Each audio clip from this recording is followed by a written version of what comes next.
And welcome to SciLux, the podcast where we talk about scientific developments and technological changes in Luxembourg and sometimes abroad, and even more abroad recently. But today we're based still in Luxembourg, which means we are proudly powered by Research Luxembourg and recording at the Media Center of the University of Luxembourg. And our guest today is Professor Paul Wilmes, who heads the Systems Ecology Research Group at the Luxembourg Center for Systems Biomedicine, LCSB, at the University of Luxembourg. In 2024, Paul was visiting professor at Stanford University as a Fulbright research scholar. He was also recently awarded an ERC Proof of Concept grant, which we will obviously discuss today as well. Paul, thank you very much for coming. It's a great pleasure, Hannah, to have me. Thanks very much. Okay, so I guess for those of you who are based in Luxembourg, you have heard of Paul Wilmes and you know what he is specializing in. So I wanted to start straight into microbiome research, but actually ask you the following question. It's one of those topics that is very present in the debate. I would say maybe we shouldn't put it on the same level as climate research and discussion, but I would say it's more present when I talk to my friends who are not so much into science communication and science in general. When I tell them, I'll be talking about the microbiome, it's like, send it to me, I want to listen. Do you think it's easier then to talk about it or more difficult because it's more present and there's maybe more myths that surround it? I mean, as you touched on climate, just to give that as a brief comment, I mean, microbes are also super relevant in the context of climate because they are the main drivers of biogeochemical cycles. If you talk about microbiome, I guess you're mostly, associating it with human health and then also disease. And we've learned a lot, of course, over the last decade and a half. But I think from what we've learned, there's been many, many more questions that have emerged. So I think at this moment in time, we have probably more questions actually concerning the human microbiome than we would have still had a decade and a half ago. But that is, of course, great in the sense that that is fuel to the fire that drives us every day in terms of our research. And so, we are, of course, still at the cusp of understanding more about what these microbes do in and on us and how they might be relevant from a point of view of informing health decisions and also understanding, importantly, how they may actually be drivers or lead to exacerbation of disease symptoms. It's great you made it precise. Of course, I meant human microbiome when I said microbiome. That's very good. But what confuses me a lot is that sometimes when I read some articles, we talk about the human microbiome, but sometimes we talk about the human microbiota. What's the difference? The terms microbiome and microbiota, in my mind, in essence, are referring to the same. There are subtle differences in how people have defined these two terms. Microbiota typically is referring more to the organisms, whereas microbiome is broader. People there include, for example, the gene complements and the molecules produced then by the microbiota. But in my mind, this is just semantics. And in essence, if we're talking about microbiome or microbiota, we're talking in essence about the same. You mentioned that there are more questions than really answers. So one of the big, I would say, breakthrough was the Human Microbiome Project, right? Or was that not so important in the scheme of things? The Human Microbiome Project, which was, of course, funded by the National Institutes of Health in the US, that was one important initiative. But then we had here in Europe MetaHit, which was the European equivalent. Both programs were very, very important because they provided the foundational data on the microbiome and how there are these apparent shifts in the microbiome, especially that of the gut, in then the context of a number of really important diseases, so ranging from metabolic diseases to cancer, and then more recently also neurodegenerative diseases. Which obviously we will discuss in a second as well, because that's one of the important parts of research in Luxembourg. But you said gut microbiome. So listeners, if you think we're going to be very general today, not exactly. We will be talking mainly about gut microbiome, I guess. The gut microbiome is still, I would say, the main thrust also in terms of an ecosystem that we are interested in. But there are, of course, many, many other body habitats that themselves also harbor their distinct microbiomes. But the gut microbiome is just relevant from the point of view that it also represents the most microbial biomass in and on the human body, and is also the most metabolically active, therefore. And so it is the most relevant also from understanding diseases. So what do we know? What do we have in there in our gut microbiomes? Every individual has their own gut microbiome. What is important here is a distinction, I think, to make in terms of what is relevant functionally. And functionally, we know, for example, from decades of work in infection biology that in the context of microbes, what really matter are strains. So strains are subspecies. They are, in essence, individuals, and they can be distinct from one to the other. I mentioned already infection biology. If we look at strains that make us sick, we know that there are specific strains then of, for example, Escherichia coli that everybody has heard of, or Salmonella enterica and other organisms. And there it really matters that the strains themselves have the capacity to make us sick or not. Why I'm mentioning all of this is that each and every one of us carries hundreds of thousands of individual strains, especially in their gut. And the question now is, of course, whether those strains then confer the ability to the microbiome to be pathogenic or not, meaning whether a microbiome may be disease-causing or not. And that is, for example, at the moment, a frontier question that we're also trying to tackle.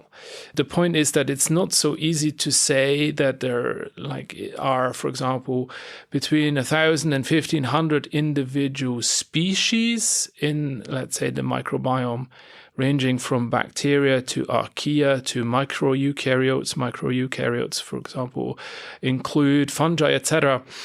But it is very, very complex in the sense that we need to be able to resolve the complexity down to individual strains and understand which strains might be enriched, for example, in a disease context, and whether that enrichment in strains might then be related to disease causation. So how do we analyze it? Let's say we want to see what is in there. Is it culture-based? Is it sequencing? How does it work? Of course, there is still some culturing that is done, but I mean, the big revolution basically started in the mid-90s through the application of molecular methods.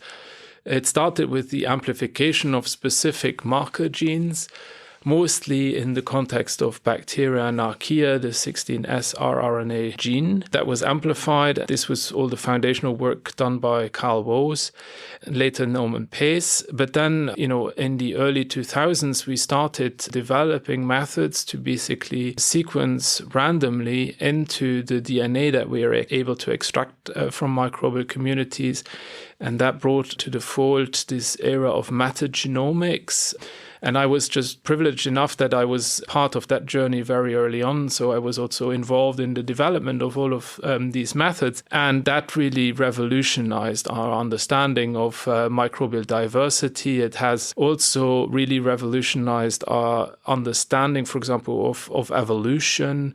We now know that archaea are very close to eukaryotes and that bacteria are on a separate part of the tree of life. So those methods have been really critical. And when they were applied then in the context of case control studies comparing healthy to diseased individuals, it is then that we learned that there are these shifts in the gut microbiome primarily of a whole range of different chronic diseases. But the key question still that remains in all of this is what is chicken and what is egg? And to get at it is very critical that you don't just look at who's there, but that you understand what they're actually doing. So in terms of the microbes. And that is what we have worked on, again, in terms of development of methods, is to really understand the functional molecules that will be produced, for example, by the gut microbiome, and how a different spectrum of molecules might be produced in the context of disease. And that differences in that spectrum of molecules that are produced, whether they are then fuel to the fire that represents a given disease. For example, in the context of chronic inflammation, which is a common hallmark of the chronic diseases that I alluded to earlier, but also specifically how individual molecules that will be produced might affect susceptible human cell populations that are impacted in the context of a given disease. One disease, for example, that we are working on is Parkinson's disease, where we know that issues related to the disease are first and foremost manifest in dopaminergic neurons. So we're, for example, trying to understand which molecules may be triggering disease processes specifically in those human cell populations. But yeah, broadly speaking, the methodology and the toolbox has really grown dramatically over the last 2 decades in particular, but it is work that did start about 30 years ago in the mid-90s. As you mentioned that, let's move to the ERC Proof of Concept, because I can see you're alluding to that. It means basically trying to find a biomarker that could tell us way earlier that there might be a chance of developing Parkinson's disease. Before I get on to the biomarker, I just want to explain a little bit where this all came from. What we're interested in is to understand the molecules that are produced by, in particular, the gut microbiome that may trigger disease processes on the human side, and then specifically in specific human cell types. And so one of the critical questions in relation to Parkinson's has been, we see a shift in the gut microbiome in Parkinson's disease. But again, the question is over chicken or egg. So is the microbiome and its shift, is that a consequence of the disease, or is it actually causing the disease? And so in relation to trying to understand causality, you need to look at what molecules might be produced by the gut microbiome that may lead then to, in particular, the molecular hallmarks of the disease in human cells. So one class of molecules that has been known about for about a decade that is produced by the gut microbiome and that actually may be triggering disease processes, in this case in dopaminergic neurons, specifically in Parkinson's disease, are indeed amyloidogenic proteins. And there's one particular protein that has been well described that is produced by actually Enterobacteriaceae, of which Escherichia coli is a critical representative. And this protein is called Curly. That's an amyloidogenic protein that basically misfolds, aggregates, and importantly for the human side, can actually cross-seed, so meaning it can act as a template for the misfolding and aggregation then of the protein on the human side that is implicated in Parkinson's disease, and that is alpha-synuclein. So we have proteins that are produced by the gut microbiome in this case that can cause manifest issues on the human side. And so what had been known about, and we've worked also on this in other work, is that there are these microbiome-derived proteins that can then cause issues in relation to misfolding and aggregation of human proteins within cells. What I was then particularly intrigued about when also I was on this research stay last year at Stanford was that there are also, apart from the normally sized proteins, there are also small proteins that are produced by the gut microbiome. And a lot of that foundational work was done by Ami Butt at Stanford that I've since very closely collaborated with on this. And what I had found was after we built here, together with colleagues here in our lab, we built a bioinformatic pipeline. And what was really remarkable and striking is that the vast majority of these small proteins have hallmarks of being amyloidogenic. So meaning that they have a high propensity to form parallel beta sheets. I'm going a little bit here far into protein biochemistry, but basically they have hallmarks of forming these parallel beta sheets, which is basically necessary for them then to aggregate and form amyloid fibrils subsequently. So I stumbled across this. This was quite a strong signal. And, having a bioinformatic pipeline is one thing, but then to actually get to the point of having identified proteins that are, again, microbiome derived, that have this property, I was then able to leverage the latest 3D protein structure models, such as AlphaFold 3, which is, for a reason that the Nobel Prize in chemistry was awarded for that major development last year. But the point there is that was super relevant in this context, because with that you can, with AlphaFold 3 specifically, you can start looking at protein-protein interactions. And so what I was able to see there was that these small proteins from the gut microbiome They have a high propensity to then lead to the cross-seeding phenomenon that I just described in relation to human proteins. Specifically in the context of Parkinson's disease, alpha-synuclein, but much more broadly also in Alzheimer's, we have amyloid beta and tau proteins being misfolded and aggregated. And then there are a whole range of amyloidoses. So these are amyloid diseases. And so amyloid aggregates are found in a whole range of chronic diseases. For example, in type 2 diabetes, this is amylin, which is misfolded and aggregated in the pancreas. It's striking that the microbiome produces a very large diversity of small proteins, and of those, a very clear majority have properties that lead them to be amyloidogenic, and that they then can go on to cross-seed human proteins that then misfold and aggregate as well. The other thing is that they are typically of a size below 50 amino acids, so they're very small. And so the key question then is, are there differences in the levels of these between healthy and diseased individuals? And given that we have really unprecedented data resulting from my ERC Consolidator grant, so this is the ExpoBiome project, we were absolutely able then to look at the levels, and what we see is that there's almost exclusivity in some of these small proteins in the context of Parkinson's disease. So there are clear differences, and then the key question that results from that, and that is then the subject of the proof of concept, is, well, are we able to identify those differences also in human blood? Because if that is the case, then we might be in a position to early detect shifts in the microbiome that might be causally then triggering the disease. But there are so many questions that are now opening up here, other than being, these small proteins being interesting from the point of view of biomarkers. There's also the whole question of mechanism. So are these really causal agents? And that is super, super, super, of course, exciting, yeah. Going back to ExpoBiome, it means that you have data from humans. It's not rodent research. No, this is absolutely from humans. Which is also important, right, in the context of gut microbiome, because there is a lot of research done that is not on humans. Yeah, absolutely. And we all would recognize that a mouse is not a human. There are very significant differences, not least in relation to their diet, the topology of the gut.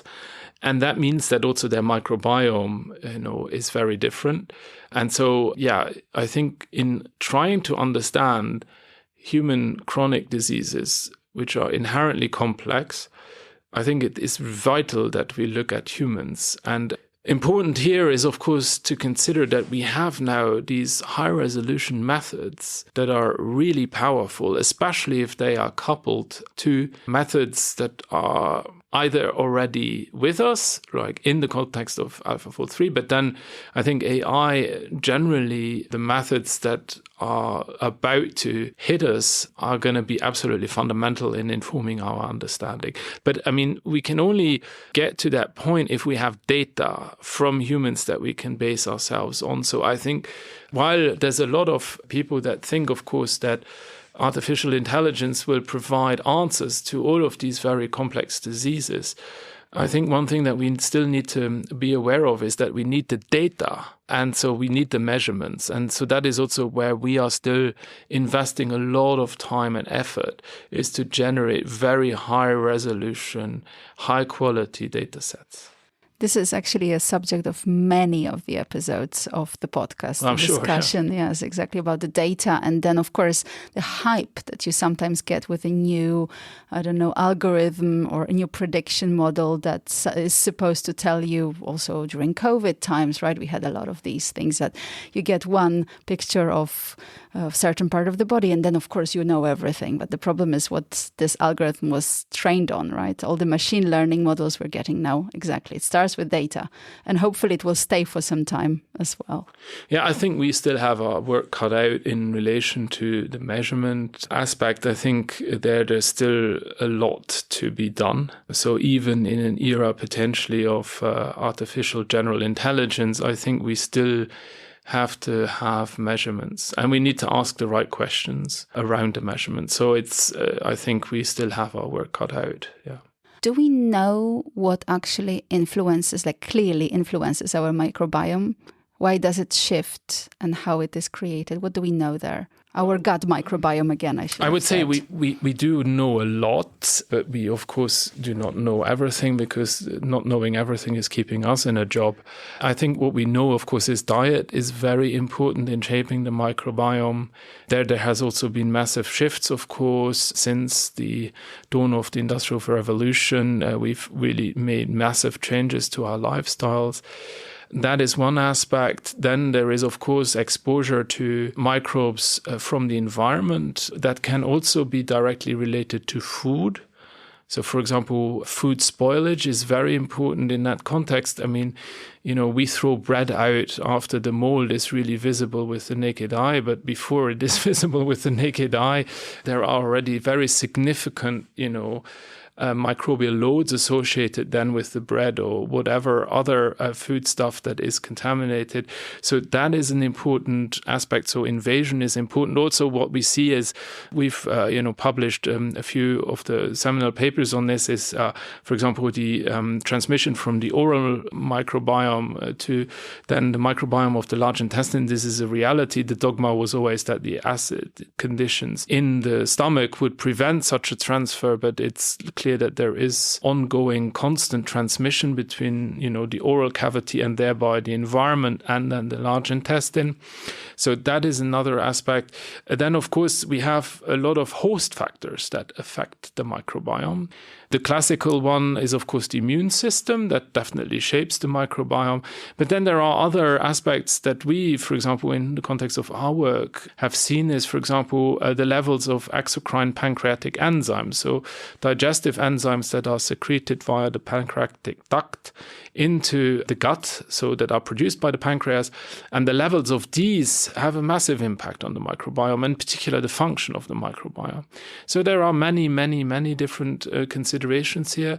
But I think they also touch upon the fact that this is complex and there are many factors that affect the composition of the microbiome and its function. And so, again, there we also still have our work cut out. Does it change with age as well? Yeah, it does change with age as well. I mean, there was quite a bit of early work done by Paul O'Toole in Cork on sort of the aging microbiome, and that is something that is also very important to look at, not least in the context of understanding, for example, neurodegenerative diseases, because they only manifest themselves typically at an advanced age. And so it is important to deconvolute whether a shift in the microbiome is, for example, due to the natural aging process, or if it is indeed then linked to the disease or condition. So yes, the microbiome evolves over a lifetime. And I specifically also say evolves because the strains that you sort of are seeded with when you're born are not, of course, the same strains as those that you might die with. So there is an evolution, a process of natural selection that goes on over everybody's lifetime, for example, in our gut. And those processes, what are the shaping factors in driving that evolution, is also fascinating and is something that I'm really intrigued about also. And I'm thinking of investigating this much more in future. If you do, please let me know. We can talk again, because it's truly fascinating. What about actually how it is seeded, how it is passed on? What is the relationship between the mother's microbiome and the child's microbiome? Yeah, so this is going back to a lot of the early work that we also did here in Luxembourg. And so what we learned from our studies here, where we were specifically interested in comparing infants that were born via cesarean section and comparing those to infants that were delivered vaginally, was that we saw obvious, very clear differences between infants that were born, again, via C-section compared to those that were born vaginally. And specifically, we saw that there were differences at the levels of functions that are expressed by the gut microbiome, and specifically functions that affect the stimulation of the immune system and thereby the early stimulation of the immune system. And so that is also very critical. And that is also something that has, of course, course, undergone tremendous change. We have, of course, also here in Luxembourg, a situation whereby, for example, elective cesarean section is, a thing. It is by now the main way that children are born. And this is a massive population-wide impact that we're having. So it is important to consider that the immune system of the neonate is, of course, very closely related to that of the mother. I mean, it's basically the same at the time of birth. And so it's clear that the microbes that the neonate is colonized by should be thereby also closest to those of the mother. And what we did see clearly, and this has been replicated now hundreds of times, is that the microbes that the vaginally delivered infants were seeded with were coming basically from the gut of the mother. I mean, we were able to track the strains. So really at the single nucleotide level, we're able to get resolution to show that these strains are transferred from the mother to the neonate, and that they are then also relevant in the context of stimulating the immune system early on. And so what we also know specifically from epidemiological data is that C-section delivered infants, that they have a much higher risk for developing a whole range of different immune system linked diseases, ranging from allergies to other conditions, including metabolic syndrome. So, there is something to be said about early colonization, and there's also something to be said about probably looking into more closely the public health situation that we have over the kind of rampant growth in C-section. What is the role of breast milk in all this? Breast milk is very important, according to my latest reading of the literature, with respect to human milk oligosaccharides. So these are specific complex sugars that are in mother's milk, and that favor specific microbes in the gut, such as, for example, bifidobacteria, which do confer a lot of beneficial properties. And so this is also why you can now buy specific formula milk, which has human milk oligosaccharides in it, such that you mimic the breast milk the best way possible. There have been a lot of studies, and there's, I would say, quite a bit of controversy still in the context of the microbes that might be in breast milk. Where are they actually coming from? So I will not enter into that controversy because we also don't work on that question. But what I would say is I think the composition with respect to the human milk oligosaccharides, which are also not constant, which change in especially the first days of life. So the human milk oligosaccharides that the mother then is producing, and that must be for a reason. Obviously, breast milk from the mother is the best, I would say, from what we see in terms of the published literature. But of course, there are now some alternatives. If that is not possible, there are formula that you can buy with human milk oligosaccharides in them. And so that, of course, would be then, I think, the next best alternative. I will still lead you a little bit to a minefield. I know you wanted to avoid controversies because, as I said, gut microbiome is something that is present in the debate, the general public, let's say. And even when I was preparing, I went out of my scientific bubble and started checking what is discussed and all that. I discovered a lot of interesting things. For example, I was not aware that there are just commercially available gut microbiome tests or something like that. Sure, yeah. And why would you do it, and does it make sense? Well, I mean, I think it makes sense generally if one is interested. I mean, I really kind of think that this is a positive development that we have, that people can go out and do citizen science and also send away their own, buccal swab and have their human genome sequenced. And something will come of this, I'm sure. The more data we get, the better. What is not so good about these commercial providers is that oftentimes this is not open data, so we will never really get access to this. The point is here at this moment in time, one has to just be careful because there is no standardization. Generally in the microbiome field, this is an issue. And so every commercial provider will have their own pet way of doing the analyses. They will have their own pet primer set, for example, of amplification of the gene that I mentioned earlier, so the 16S rRNA gene.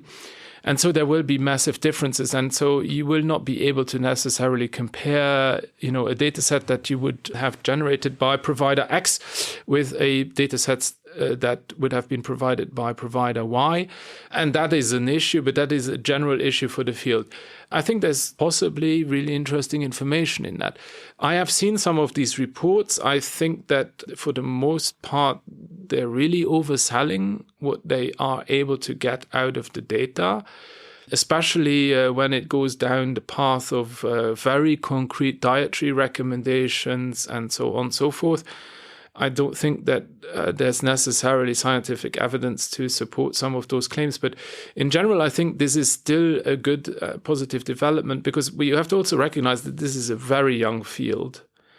I mean, I mentioned now a decade and a half, 15 years. I mean, that's nothing in science. And so we are still at the dawn of this field. And so, of course, the more the merrier, I would think. I mean, if there are commercial providers out there that are generating a lot of data, great.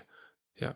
And if individuals want to spend their money on those types of services, I mean, that's their own choice. I think they might be educated about, microbes in general by looking at their own data. But does it mean we cannot shape our gut microbiome? What do we know, really? What does science say? Well, we certainly can shape our microbiome. I mentioned diet is definitely a way of shaping your microbiome.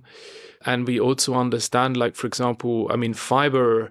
And if you have a diet that's rich in fiber, that obviously confers beneficial effects. That is also one of the major changes that we've seen in our diets here in industrialized nations.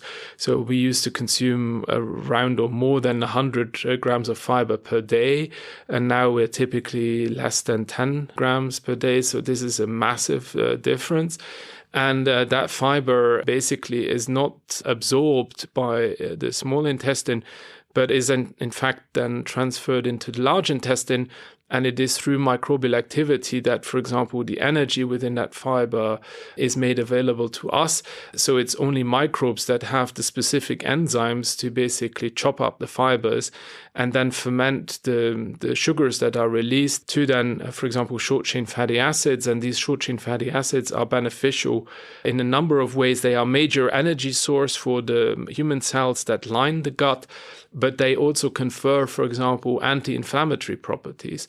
So a fiber-rich diet is certainly something that one can advocate for. And so this is also one of the ways that one can certainly have a beneficial effect on one's microbiome.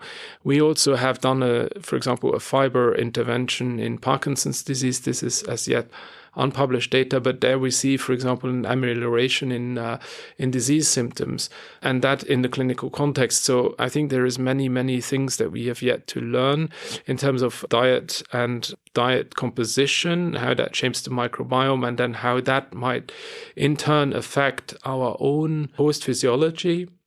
But again, there I think we are still just at the beginning of understanding. And it is really mechanistic understanding that we're after, because otherwise it's not possible to rationally formulate diets. We recently also discussed the ketogenic diet as such. So if listeners are interested, there is an episode on that and the gut microbiome. But, they were talking about the positive shaping, but you already mentioned what can influence gut microbiome, like environmental factors and things like that.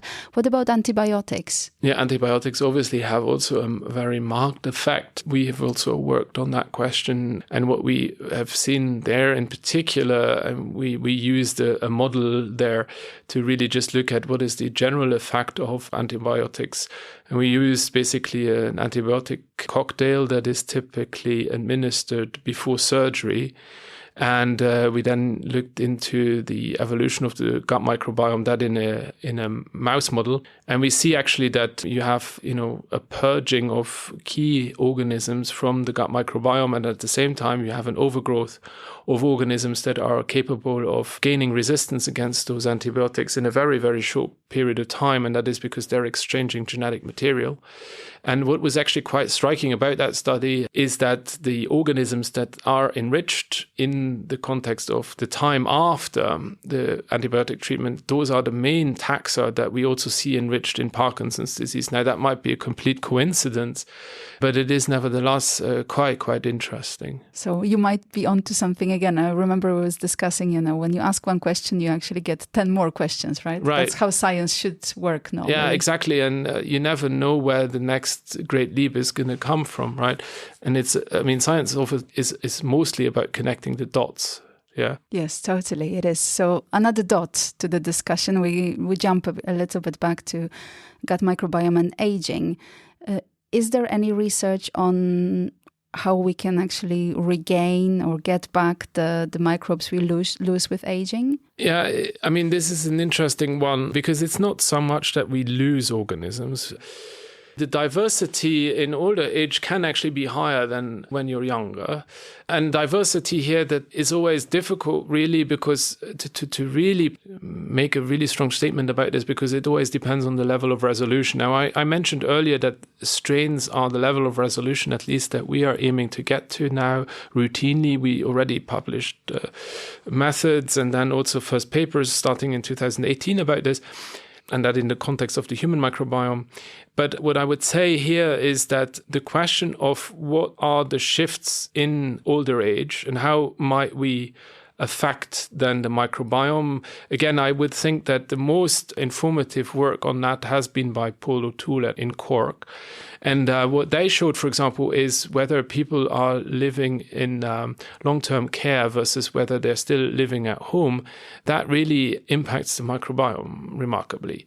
It is, of course, linked to also, if people are living at home, they would oftentimes still cook for themselves. They have probably quite a diverse diet and also probably are cooking with fresh vegetables and so on and so forth, whereas in long-term care, that might be a bit different. But that is remarkable, though, within cohorts of the same age that you would have really marked differences. So whether people in a long-term care facility, whether, they impact of, for example, just living there, whether that negatively impacts the microbiome or not, that is still something that I think is open for investigation. But nevertheless, I think it is striking that one could envisage that through lifestyle alone, people might, have a beneficial effect on their microbiome in old age. One other clear signal that we're picking up on is exercise. That has also an effect on the microbiome. Again, whether that's necessarily positive, I think the jury is really still out there. I think one cannot make any strong claims on this, but for example, also that we know in general that physical exercise also in older age has many beneficial effects. And I think it's not too far-fetched to think that it also would have a beneficial effect on the microbiome, because what we know, for example, from endurance running is that just the activity itself, running, has an impact on gut residence time. And so how quickly food also passes through the GI tract, how many microbes might be then associated with this. Generally, one sees that shorter residence time is typically associated also with health benefits, and that in turn is then linked to physical exercise. And that is linked to physical exercise no matter what your age, but might be particularly relevant than in older age. So what remains is the third part of the trio, I would say. It's diet, it's exercise, and it's sleep as well very often. Yes, sure. There, I think the microbiome, this is also quite clear, although we are still lacking a lot of, I think, very compelling studies and data here. But obviously, like, for example, the amount of neurotransmitters that are produced by the gut microbiome, and they have a direct impact, for example, on sleep quality. So it's also, in that context, not too far-fetched to think that the microbiome actively has a role to play on the quality of sleep. So that is something that I'm also very excited about investigating also in the future. Yeah. Okay, so what remains is to say, listeners, do check what Paul is doing right now, because we can see there are a lot of questions you want to answer. So you'll be continuing. You can check on all the possible media where the research of LCSB and especially your group is. And what remains is to thank you very much for today. Well, thank you very much, Hannah. It was a great pleasure. Thank you. Likewise for me. And of course, listeners, don't forget to subscribe, to follow us. We are present on all the major social media. And of course, you can also support us on Patreon if you like what we do. and suggest guests as well. This was Silux, and my name is Hanna Siemaszko.